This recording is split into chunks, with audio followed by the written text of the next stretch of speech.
L'auteur de l'épître de Jacques s'identifie simplement comme Jacques, serviteur de Dieu et du Seigneur Jésus-Christ. Comme Jacques le disciple fut un des premiers martyrs, le candidat probable à la paternité de cette épître est Jacques, le frère de Jésus.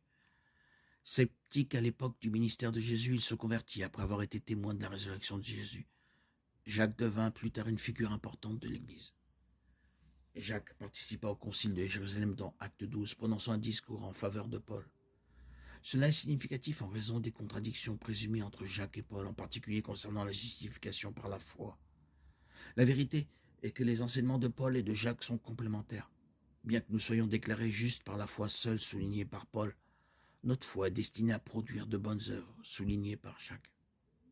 Paul a également souligné l'importance d'une bonne conduite résultant de la foi dans l'Évangile, en accord avec la lettre de Jacques, Éphésiens 4, 1.